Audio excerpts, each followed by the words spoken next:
Hello everyone, welcome to our YouTube channel GK house. दोस्तों, आज हम बात करने वाले हैं पृथ्वी से रिलेटेड कुछ इम्पोर्टेंट प्रश्न के बारे में जो कि आप लोग देख रहे हैं कि जितने भी एग्ज़ाम होते हैं पृथ्वी से रिलेटेड कोई ना कोई प्रश्न एग्ज़ाम में हम लोग को देखने को मिलता है। उसी के बारे में आज हम डिटेल में वन लाइनर क्वेश्चन का डिस्कस करने वाले हैं। चलिए दोस्तों, बिना देरी के वीडियो को शुरू करते हैं। उम्मीद है कि वीडियो आप लोग को आने वाले सभी एग्जाम में हेल्पफुल साबित होगी। चलिए बिना देरी के वीडियो को शुरू करते हैं। सबसे पहला प्रश्न हम लोग के सामने है, पृथ्वी अपने अक्ष पर कितनी झुकी हुई है?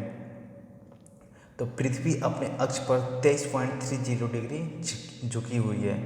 इसके अप्रॉक्स में प्रश्न में दिया रहता है आंसर, जैसे में 23.5 डिग्री झुकी रहती है, यानी कि फाइनली इसका होगा 23.30 डिग्री झुकी रहती है। अगला प्रश्न है, सौरमंडल का एकमात्र ग्रह जिस पर जीवन है वह कौन सा ग्रह है? पृथ्वी। प्रश्न संख्या 3, सौरमंडल के बड़े ग्रहों में पृथ्वी का स्थान कौन सा है? तो ऑप्शन नंबर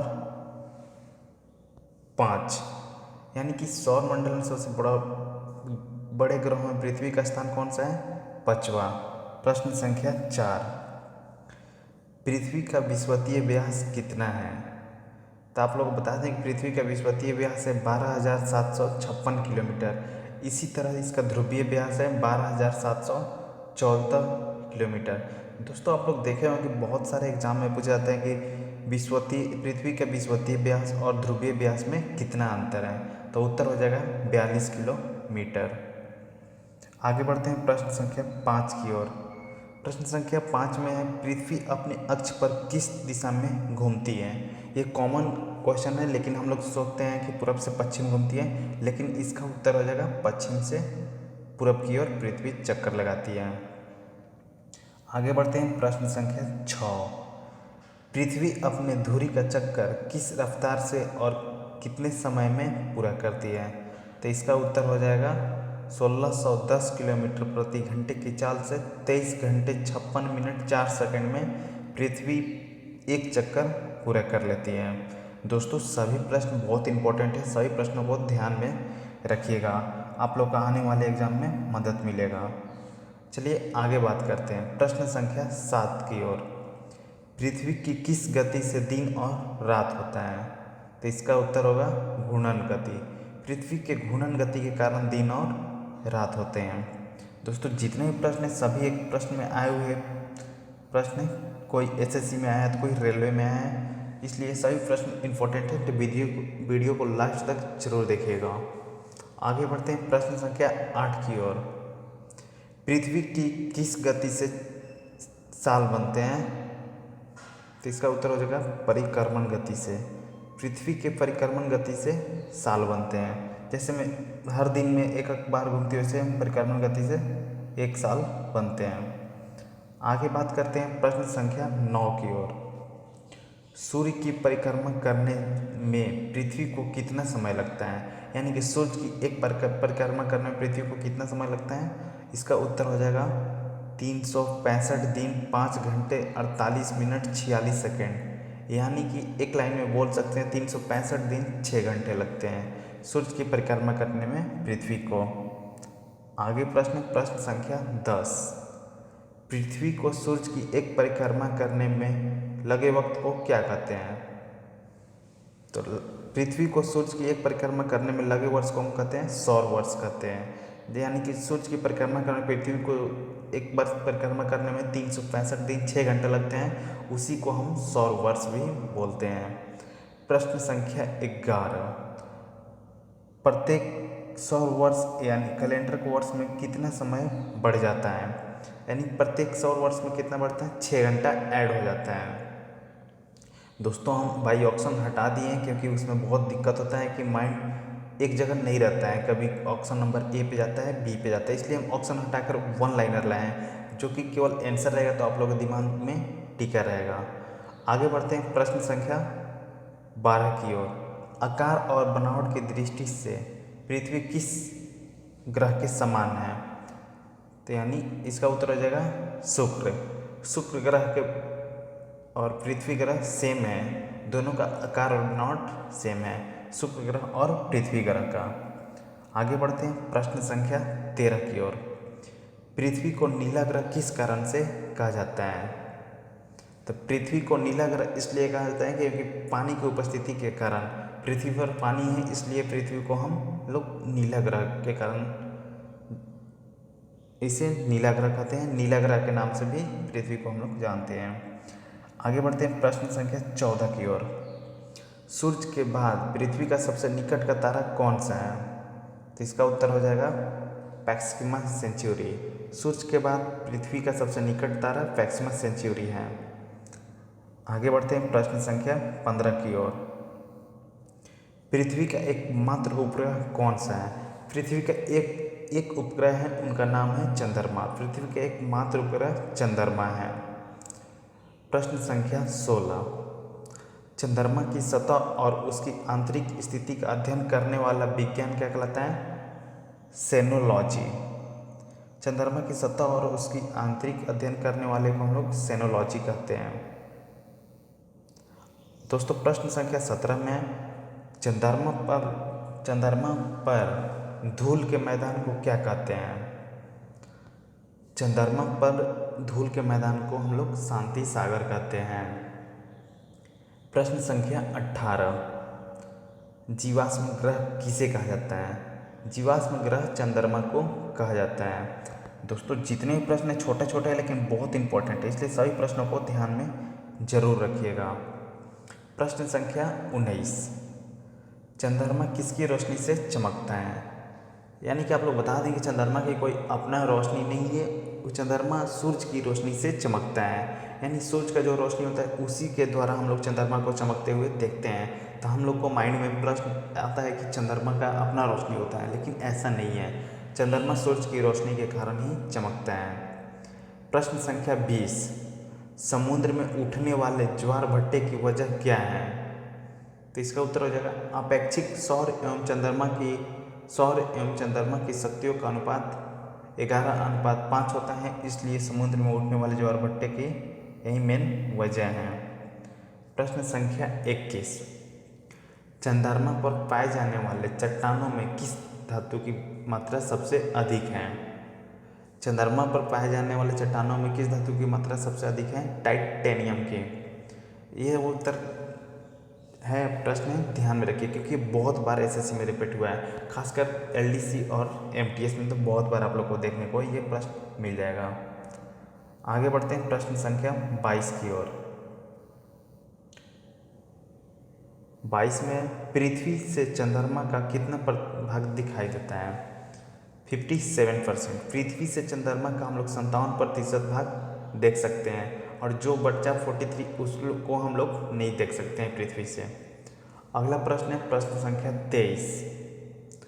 चंद्रमा धरती की परिक्रमा एवं घूर्णन कितने दिनों में करता है? तो चंद्रमा धरती की एक परिक्रमा पूरा करने में 27 दिन 8 घंटे लगते हैं। दोस्तों ये न्यू प्रश्न है, इसको मार्क कर लीजिएगा, ये ध्यान में रखिएगा। आगे बढ़ते हैं प्रश्न संख्या 24 की ओर। चंद्रमा का सबसे ऊंचा पर्वत कौन सा है? चंद्रमा का सबसे ऊंचा पर्वत है लिबनिटज पर्वत। इसको भी ध्यान में रखिएगा, वेरी वेरी इंपॉर्टेंट है, क्योंकि ये प्रश्न न्यू है और एक बार एमटीएस में आ चुका है। प्रश्न संख्या 25। चंद्रमा पर सबसे पहले पहुंचने वाले अंतरिक्ष यात्री कौन थे? ये आप लोग अगर कंपटीशन एग्जाम में 1 साल से होंगे या न्यू भी होंगे तो आप लोग को पहले से भी पता होगा कि कौन थे। नील आर्मस्ट्रांग एवं सर एडविन एलिटन 2 लोग थे जो चंद्रमा पर सबसे पहले पहुंचे थे। आगे बढ़ते हैं प्रश्न संख्या 26 की ओर। चंद्रमा पर कब अंतरिक्ष यात्रियों ने पहुंचने में सफलता पाई थी? यानी चंद्रमा पर अंतरिक्ष यात्री कब पहुंचे थे? जो पहुंचे थे नील आर्मस्ट्रांग, वो पहुंचे थे 21 जुलाई 1969 ईस्वी में चंद्रमा पर पहुंचे थे। कौन कौन पहुंचे थे? नील आर्मस्ट्रांग एवं सर एडविन एलिटन कब पहुंचे थे? 21 जुलाई 1969। अगला प्रश्न है प्रश्न संख्या 27। चंद्रमा पर पहली बार पहुंचने वाले अंतरिक्ष यात्री किस यान से गए थे? यानी कि 21 जुलाई 1969 को गए थे किस ये आंसर कहते हैं अपोलो 11 से। ये प्रश्न जो दोस्तों तीनों प्रश्न हैं, तीनों आपस में रिलेटेड हैं। इसको तीनों को रिलेट करके आप लोग आसानी से याद कर सकते हैं और परीक्षा में आसानी से इसको हल कर सकते हैं। इसलिए आप लोग तीनों प्रश्नों को ध्यान में रखिएगा, एक से दूसरे से रिलेट करके। प्रश्न संख्या 28 है, प्रकाश चक्र क्या है? तो आप लोग बता दें, प्रकाश चक्र वैसी काल्पनिक रेखा है जो पृथ्वी के प्रकाशित और अप्रकाशित हिस्सों को बांटती है, उसे प्रकाश चक्र कहा जाता है। ये फिजिक्स से क्वेश्चन बन सकता है दोस्तों, इसलिए इसको ध्यान में रखिएगा। आगे बढ़ते हैं प्रश्न संख्या 29 की ओर। पृथ्वी के परिभ्रमण का दिशा क्या है? ये प्रश्न ऊपर डिस्कस कर चुके हैं, लेकिन इसको थोड़ा घुमा कर दिया है। पृथ्वी के परिभ्रमण की दिशा क्या होती है? पश्चिम से पूर्व की ओर। आगे बढ़ते हैं प्रश्न संख्या 30 की ओर। जिस कक्षा में पृथ्वी के सूर्य की परिक्रमा करती है उसे क्या कहते हैं? दीर्घवृत्तीय।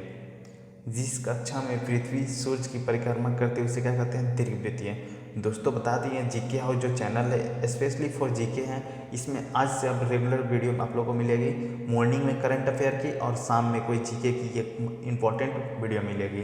इसलिए इस चैनल को जरूर सब्सक्राइब कर लें, और वीडियो अच्छा लग रहा है दोस्तों तो वीडियो को जरूर लाइक करें। ऐसे इंपॉर्टेंट वीडियो आप लोग के लिए हम लाते रहते हैं। प्रश्न संख्या 31, एप्साइड रेखा क्या है? तो आप लोग इसका उत्तर हो जाएगा, उपसौरिक एवं अपसौरिक को मिलाने वाली काल्पनिक रेखा सूर्य के केंद्र से गुजरती है, उसे एप्साइड रेखा कहा जाता है। फिर से रिपीट करते हैं, एप्साइड रेखा क्या है? तो उपसौरिक एवं अपसौरिक को मिलाने वाली काल्पनिक रेखा सूर्य के केंद्र से गुजरती है, उसे एप्साइड रेखा कहा जाता है। अब अगला प्रश्न बनता है, उपसौर क्या है?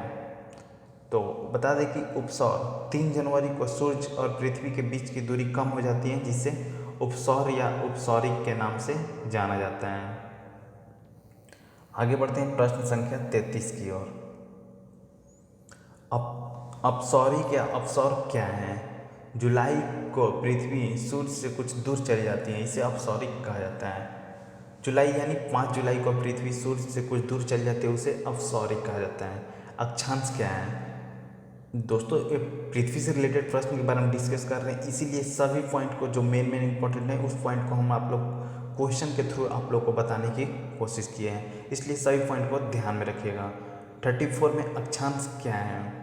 तो आप लोग को बता दें, यह ग्लोब पर पश्चिम से पूरब की ओर खींची गई काल्पनिक रेखा है, जिसे अंश से प्रदर्शित किया जाता है, उसे अक्षांश कहा जाता है।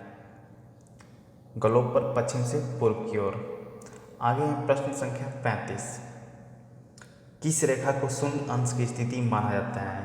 तो विषुवत रेखा को हम लोग शून्य अंश की स्थिति मानते हैं। आगे बढ़ते हैं प्रश्न संख्या 36 की ओर। ज़्यादा प्रश्न नहीं है, कुछ ही प्रश्न है, इसलिए सभी प्रश्नों को ध्यान में रखिएगा।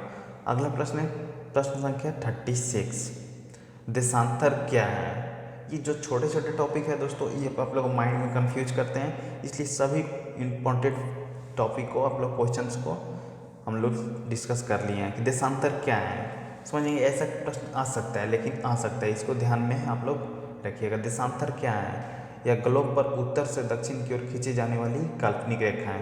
यानी बोलचाल भाषा में हम लोग से कोई पूछ देता है कि देशांतर क्या है, तो हम लोग नहीं बता पाते हैं, इसलिए इसको ध्यान में रखिएगा कि जो ग्लोब से उत्तर से दक्षिण की ओर रेखा खींची रहती है उसे हम देशांतर कहते हैं। प्रश्न संख्या 37, किसी स्थान का समय ज्ञात किन रेखाओं के आधार पर किया जाता है? देशांतर के आधार पर। अगर हम लोग समय किसी स्थान का निकालते हैं, उसे हम देशांतर के थ्रू निकाल सकते हैं कि यहाँ पर अभी कितना समय हो रहा होगा। प्रश्न संख्या 38, 2 देशांतर रेखाओं के बीच की दूरी को क्या कहते हैं? तो 2 देशांतर रेखाओं के बीच की दूरी को हम लोग गोरे कहते हैं। सूर्य ग्रहण क्या है? ये प्रश्न बहुत इंपॉर्टेंट है क्योंकि बहुत बार एग्जाम में आ चुका है। तो आप लोग बता दें सूर्य ग्रहण क्या है? जब कभी दिन के समय में सूर्य पृथ्वी के बीच चंद्रमा आ जाता है। आप लोग बता दें सूर्य और पृथ्वी के बीच चंद्रमा आ जाते हैं, सूर्य की चमकने की सतह चंद्रमा की वजह से दिखाई नहीं पड़ती है, उसे सूर्य ग्रहण करते हैं। तो आप लोग फिर से डिस्कस करें, सूर्य ग्रहण क्या है? जब कभी भी दिन के समय में सूर्य तथा पृथ्वी के बीच चंद्रमा आ जाती हैं तो सूरज की चमकती सतह चंद्रमा की वजह से पृथ्वी तक नहीं पहुंच पाती है, नहीं दिखाई पड़ती है, उसे हम सूरज ग्रहण कहते हैं। अगला प्रश्न है जो कि लास्ट प्रश्न है कि पूर्ण सूर्य ग्रहण किस दिन होता है। तो आप लोग बता दें कि पूर्ण सूर्य ग्रहण अमावस्या के दिन होता है। बस दोस्तों पृथ्वी से रिलेटेड 40 प्रश्न आप लोग को डिस्कस करा दिए हैं। और वीडियो देखना है तो अपने यूट्यूब चैनल जीके हाउस में जाकर प्लेलिस्ट में जाकर देख सकते हैं। और अभी तक चैनल को सब्सक्राइब नहीं किया तो सब्सक्राइब कर लीजिए। और हाँ, अगर और आप लोग वीडियो ना देख करके आर्टिकल पढ़ना चाह रहे हैं तो अपने वेबसाइट gkhouse.in को ज़रूर विजिट करें। वहाँ भी अच्छे अच्छे पोस्ट किए गए हैं। यहाँ से यूट्यूब से वहाँ पे अच्छे अच्छे पोस्ट हैं, इसलिए वहाँ पे जाकर ज़रूर विजिट कीजिएगा। थैंक यू दोस्तों, आज के वीडियो में बस इतना ही। वीडियो अच्छा लगे तो वीडियो को लाइक करें, अपने यूट्यूब चैनल को सब्सक्राइब कर लें।